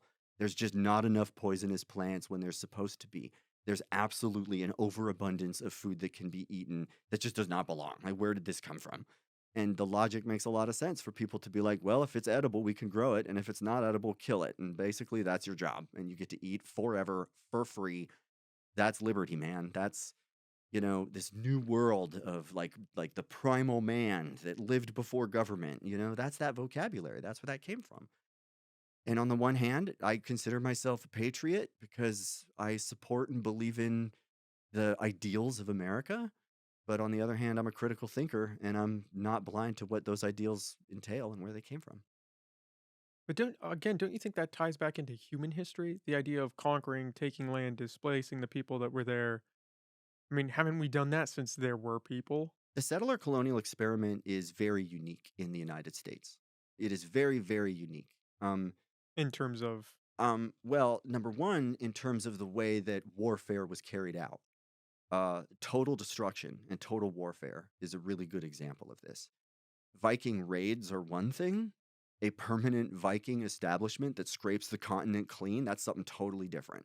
Yeah, but wasn't it something like 90, maybe you can pull this up, Andy, that Yeah. 90 something percent of Native Americans were wiped out by disease? Yeah, absolutely. And I think disease was weaponized in a lot of ways. I have heard that argument, but to my understanding, there's no evidence backing that they knew there were Oh, diseases on those. there's literally orders from United States generals and like departments of defense being like they are incredibly susceptible to this, and we will lose this many soldiers to get it there, and they will lose this many people as a result. And we weren't coming here for nothing. It's not like we were coming here and being like, "What's going on? Great. Oh, did I get you sick? I'm sorry." We were coming here to live. To live. Me and my friends show up in your living room. We sit down. We start making food. You're like, "Would you please get out of my living room?" We're like, "No, actually, we're civilizing your living room. You need to go be quiet somewhere or we're going to eradicate you. And if you get violent, we definitely eradicate you." And suddenly you start getting sick and then you die. And we're like, "Pff, disease, man. It's terrible." Or you think That's that was intentional, that the blanket theory is that intentional or unintentional. It's a byproduct of settler colonialism. yeah, but doesn't that play if we're looking at subjective experiences, doesn't that come into play of if I give you this blanket in good faith and then it wipes out 90 something percent of your population? Well, I mean, I think that there'd be a real question about the question of that good faith. And I think there'd be reason to beg those questions. And I think that when it comes to the vocabulary of settler colonial warfare, it's explicit. It is one of complete annihilation, of removal, of reprogramming, of the use of fire. That's another one that a lot of people will point at. Immolation in the settler colonial project is fairly extravagant. We set fire to whole villages and things. We still do this in a lot of ways. Academics will point out, the American experiment will. And people will be like, Vikings burned things too. And it's here the historians are like, there are fundamental differences though. And those differences really matter. Settler colonialism, most importantly, was industrialized. It was industrialized. It was a wholesale mercantile product that involved the legacies of enslavement, you know? Like, that's not South Africa. That's not what South Africa's doing. That's not where Jerusalem came from. Australia doesn't have that story, you know? They're all settler colonial states in their own way with their own legacies. But when it comes to manifest destiny and what that meant and what that entailed, both from a religious standpoint and if we can believe in a non-religious standpoint in the United States from a purely secular standpoint, that was the point. That was the goal. Did you find anything on the blankets? Yeah, I'm curious. I'm interested in that. Okay. All right. Um, Yeah. Talk about the old blankets. yeah, well, I'm just because in my understanding, I've talked to a lot of people, and the Native Yeah. American thing comes into play a lot. Yeah. And it always seems that we are honing our vision on the play between the United States and the Native Americans, but we neglect human history past that point of the Ottoman Empire, of the Roman Empire, the wiping out of the Celts. I mean, Yeah. Genghis Khan. We go back, and it's a tale of human history because humans commit these And if atrocities. Genghis Khan had like settled the world, I'd want to talk about that, man. You wouldn't want to talk about I that. would. Oh, he tried. I mean, Right. they But they but would but talk did about he? Did he he. manifest that destiny? But I did we mean, conquer the world? l- look at us, man. We own an entire continent. We've got military outposts literally all over the world. We've got the largest nuclear arsenal on the planet, second maybe to Russia, if their nukes could fly. Like, like we're the preeminent authority in culture. Like, look at Hollywood and its imprint. When the Dam Busters came out, which was a huge movie in Great Britain, 80% of the film going public was watching American movies at the time in the UK. 80%. And that was the 50s, That's when Britain is supposed to have its own media. But, Madison Avenue was like the power broker of what it means to be a man for a long time. And Genghis Khan is important, and we will talk about him. No one said don't study Genghis Khan. We're like, also, though, America, right? Like, also the United States of America. Let's talk about that. Genghis Khan killed so many people, he changed the carbon footprint of the planet. Yeah, we did too. They used to talk, yeah, but they used to talk about, I think it was one of a conquest or somebody was traveling maybe somewhere around China Yeah. and they saw this white mound. It looked like a mountain Yeah. in the distance and it was human bones. Yeah. that Can they you used- imagine if the guy had nuclear weapons? We do. That would be crazy. Well, yeah, but you And can't. we've used them I don't twice. know if you can create or create a comparison between how we are run today versus how Genghis Khan was Well, run back then. my point is I think we emphatically must. Make How that connection. yeah. He's one guy that lasted for one generation of his life, and the legacies are profound and impactful. Talk about that, definitely. What is America? What is it? Where did it come from? What does it mean? What does it mean to be an American, you And you know? don't think that attributes to every nation? That idea of those same ideas of I would how hope did it so. come here? I would hope so. I wanted to. That's my point. And I think I don't think it's the same story for every nation at all. I think they're all very different. And I think that the legacies, again, if you read Veracini's work, he talks about settler colonialism all over the world. And for him, he tries to distill a couple very generic, like, questions about what unites all of the settler colonial experiments that we see. But, the American version of it is profoundly successful. Dunbar Ortiz says we celebrate the 4th of July without a hint of tragedy. And if you bring it up, you're yelled at. That's weird if you're an indigenous person, because the 4th of July, according to like Riesling Baldy, that's the end of the world in a lot of ways for Don't you indigenous think folks. the British kind of feel bad about that too? I would hope so. They better. Got their asses handed to them. What do you have here, Andy? The determination of whether a historical event should or should not be considered a genocide can be a matter of scholarly debate. Historians often draw on broader definitions such as Lemkin's, which sees colonialist violence against indigenous peoples as inherently genocidal. For example, in the case of the colonization of the Americas, where the indigenous people of the Americas declined by up to 90% in the first centuries of European colonization. Yeah, but see if they intentionally or see if they knew about the spreading of diseases. If that, do you already have that pulled up here? Wait, go back for a sec. When the Europeans arrived carrying germs which thrived in dense semi urban populations, the indigenous people of the Americas were effectively doomed. They had never experienced smallpox, measles, or flu before, and the viruses tore through the continent, killing an estimated 90% of Native Americans. Yeah, see if you can find if they knew that back then. Does it matter? I think so. Yeah. You don't think it makes a My difference? problem with that telling, that particular telling that we just got, and I'm trying to see where we're reading it from, PBS. Like, this is a good example, right? PBS is a lefty site. One of the things we see about settler colonialism is that it's always framed in the past tense and described in the past tense, and it's always framed very passively. Passive framing is like talking about sexual violence instead of like toxic masculinity. Very different way of framing violence. Yeah, but don't you think those are two different things? I do. And I think it's important to talk about the specifics, And if we're talking about like violence against men, it's like 70% of dudes perpetrate that stuff, or 80% of dudes perpetrate that stuff. But let's stay on point with this, because I think that here, when it says when the Europeans arrived, but what happened? Why did they come here? When they arrived, what happened before that? Why are they here? What are they doing here? How do they view the people that live on this land, that have generations of connections to this land? That is both a complex question and a fairly asymmetrical one. It is complex in that we have a lot of people that are basically fleeing persecution themselves. Settler colonialism pits very desperate people against other desperate people. That is a fundamental hallmark of, ask Australians. They know all about that, right? Like, most of the people that were sent there were not wanting to move to Australia. The point is that they're still settlers, though, and they still see themselves as different from the so-called bestial people, godless people, heathenly people. Even the liberals at the time will describe them as a simpler people. You get it? These are people that can predict eclipses way better than we can. We're still burning people for saying that the world is round, and they're like, no, actually, the universe is a big wheel. It's like there was a very asymmetrical perspective that brought that collaboration of people together.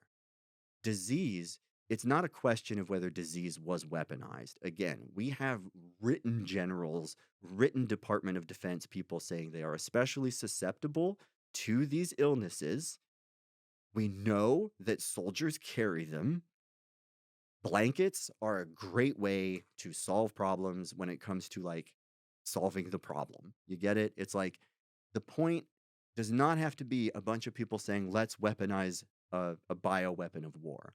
it can be mere convenience. It's just basic convenience to be like, we're not as susceptible as they are, which means all of our blankets are deadly to them, you know? And if I came to your house and the story just said, when Aaron showed up, Nick got really sick and it was just the disease that killed him, man, you're going to be like, he came to my house uninvited. He did not belong. He acted like he owned the place and like I was an idiot for keeping things where I kept it. And then I got sick and died, you know? And when I realized you were sick, I was like, dang, man, you get hit real hard by this flu. I don't know. Like germs did it. That's not an accountable telling. I'm I'm ready to accept a world where a bunch of people did not know any better and gave people blankets that they did not think would kill them. I also want to accept a world where a bunch of militarists are sitting around being like, this absolutely works and it saves us a bunch of troops. And there's a world out there that's like, let's not look at that part though. And I don't know why we would ignore that part. Doesn't make any sense. And just by bringing it up, I'm told I'm fixating on it. And I'm like, no, I literally am just mentioning that that's part of that story. It's a big story of how it worked. And just real quickly to touch on the definition of genocide, because that was something that you read. And Yeah, that popped up. as a debate coach, I think this is important. What we call things really, really matters. And which definition we use is an important question for debate. You get it? Like, whose definition of rhetoric am I going to use? We started this podcast with that because it's really important. If you read Foucault, you're going to come to the Alien Movie Project looking for a very different set of issues that I am. But I do think we're both going to come back asking questions about settler colonialism because Foucault's asking questions about discipline and punishment, and Hooks is asking questions about, like, what's a man and what's a woman? And weirdly, those questions intersect. They come together, and we learn things about that. And that's what critical theory is. When it comes to whether or not the settler colonial project in America is a genocide, it meets every test that the UN describes as a genocide. We remove people from the land. We occupy that land indefinitely. We're not staying here temporarily. It's not an outpost, right? We deny them their sovereignty unless you pay the Wiat honor tax here and things like that. You get it? You're not given the real sovereignty to the people that inhabited the land. Most importantly, we have an explicit project of erasing a culture, an explicit project of banning dances, banning writing, kidnapping children, sending them to school. Canada is reconciling with this right now, but we are not. The same technology that's bringing up all of those graves in Canada is going to find very similar graves here, you know? And Indigenous people did not do that on a systematic level ever, anywhere. That just Well, didn't I happen. mean, violence was definitely Absolutely, but let's not. native across But all let's yes, cultures. but here too is where we'll make an example with, like, you know, like war. Like, what is war and what does war mean? And historians will say that the American brand of war is called total war. We call it total war, and the reason it has a name is because it's historically somewhat different. Warfare among indigenous folks was a question of, like, pride. It was a question of boundary making. It was never a question of complete annihilation. One of the huge things that marked the difference between settler colonial warfare and indigenous warfare, we can read it on both sides of the story here, is that we will wipe out their entire village. But that's not entirely accurate because, I mean, just a case off the top of my head, I mean, the Romans sought to wipe out the Celtics. Like Sure. that was a war of annihilation. They Yeah, wiped them, absolutely. everything about them off the face of the earth. Absolutely. Like that And so was I think there intentional. so I think there we could draw correlates to what happened, right? We could but the indigenous populations of the Americas, so far as we know, so far as what I've read, there's no example of a group of people wiping out each other's whole villages the I, way that we did when we came to set up Cincinnati or Helena, Montana, you or might Butte, be able to make. Montana. I would argue that there probably are cases where they wiped out neighboring tribes. I mean, the Aztecs for sure I did that. mean, the Aztecs for sure did that. And the Native Okay. American tribes, but the Native American tribes were warring tribes. The idea that they Absolutely. didn't or wouldn't try to Absolutely. wipe And the out. and when you look at the Aztec Empire, I think you know, we could make a really fascinating correlation here with regards to how we maintain power and how it works.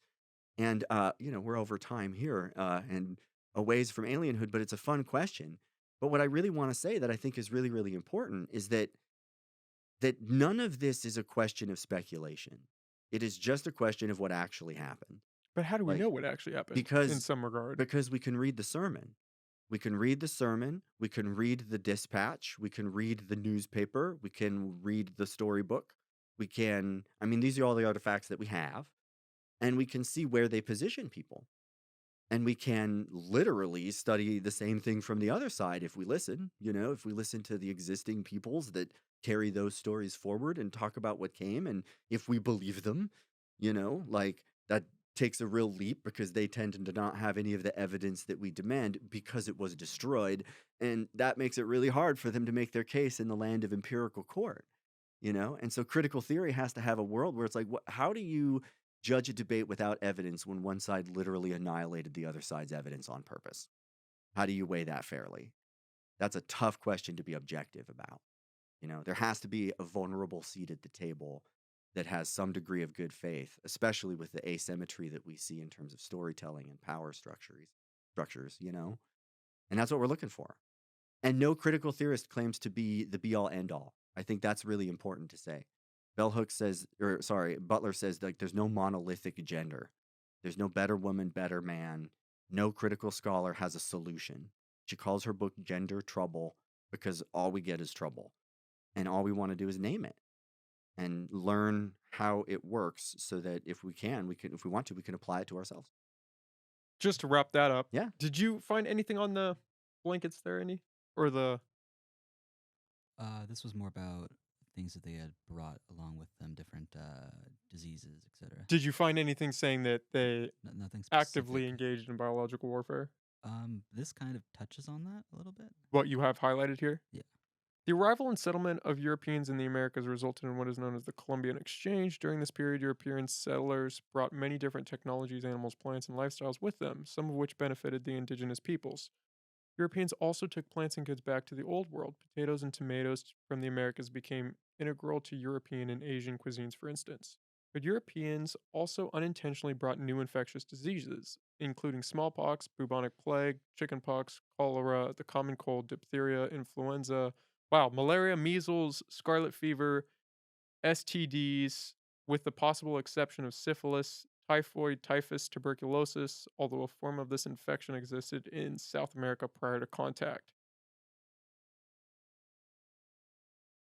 The infections brought by Europeans are not easily tracked since there were numerous outbreaks and all were not equally recorded. Historical accounts of epidemics are often vague or contradictory in describing how victims were affected. Because a lot of that information was destroyed. What does it mean that STDs is included, but not a legacy of, like rape, where breeding indigenous people away was a systematized solution in some American colonies, where women are abducted, like Genghis Khan, man, that guy's like the STDs. Let's just talk about the STDs of Genghis Khan. Like if we just fixated on the STDs and not what the dude did, that would not be the whole story.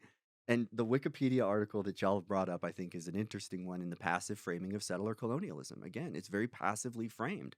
It's like, it's a good example of crowdsourced knowledge, right? Like, crowdsource and peer review are two very different ways to accumulate knowledge. And as a debate coach, I want all of it, but let's make sure that we understand the methodology and where the vocabulary comes from.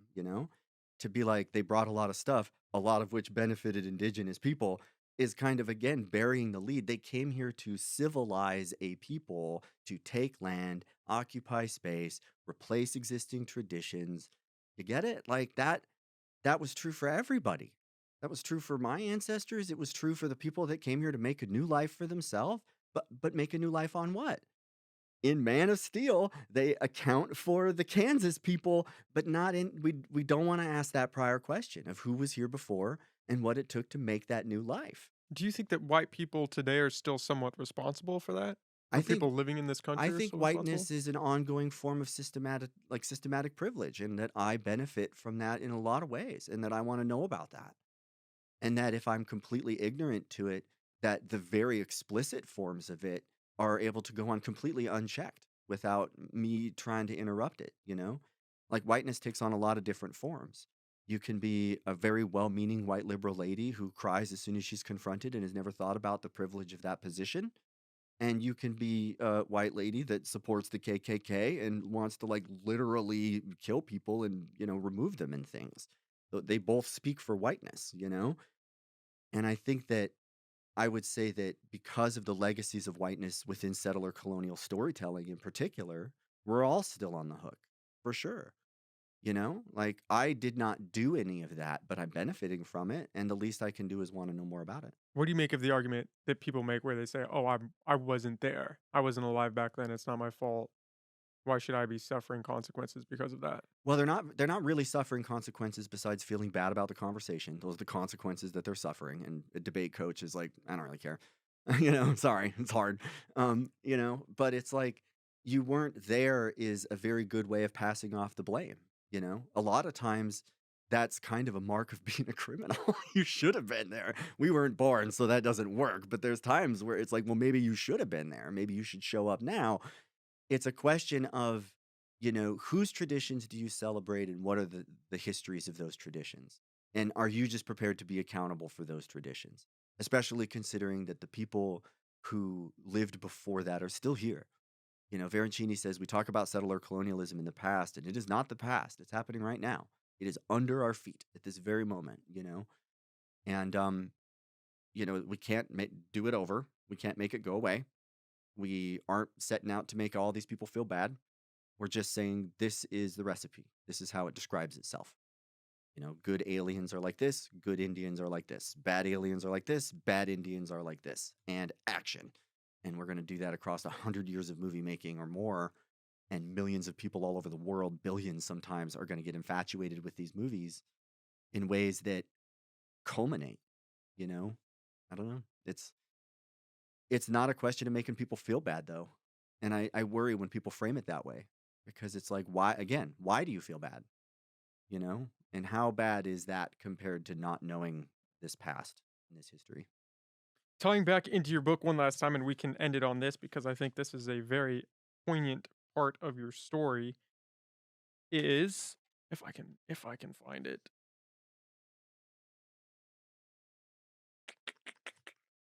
Um, I wrote so much. I was really invested in your book. I would totally I come was back and talk more we'll about have the to, bigger yeah. picture I was stuff for combing sure. I through the whole appreciate it. thing. Yeah, I appreciate it a lot. This has been a really enjoyable conversation. Good. I'm glad. I was thankful to have you come on. It was Yeah. interesting having you reach out. Yeah. And this is another poll from your book. Actually, I believe it's from, I want to say the first chapter. It is that many may even have stopped reading by now or are continuing to read feeling targeted, maybe even angry, Mhm. because of a perception that this lowly introduction is a reversed racist or hates white people. But there can be a new hope. Critical thinking can be fun.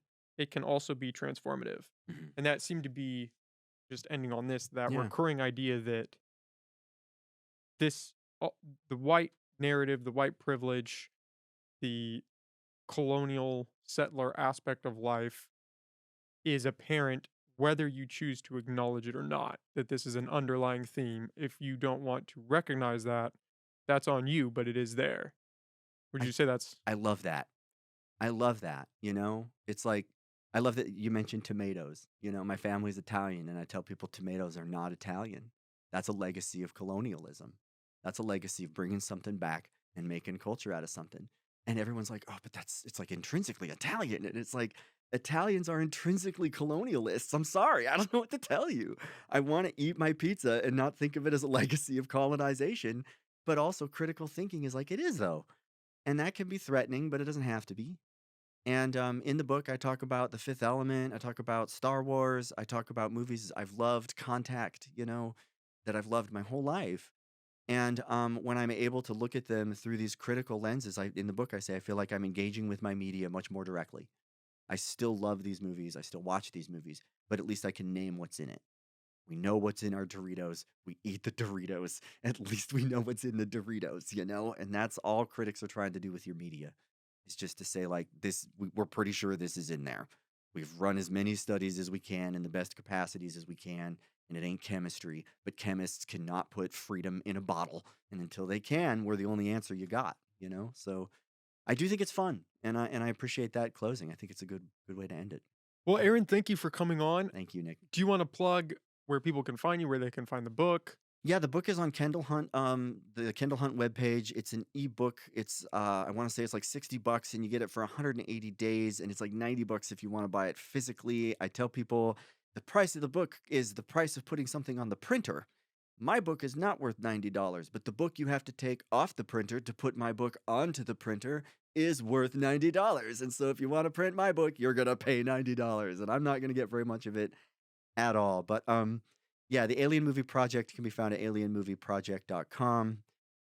My new version of this research going into the war story is the Real War Project, REEL War Project. That's on Spotify right now. There's a Fields of Glory podcast coming about sports pretty soon, but it's not. We're editing. Editing, man. I hate it. I don't ever want to edit again. It is a time suck. I put so many sound effects in my episodes, man, and those take some time. They really do. Yeah. Okay, well, Aaron, I really enjoyed sitting down with you. It was a fun conversation. This was fun. Thank you both very much for having me. Yeah. I mean it. Yeah. Thanks. Thanks.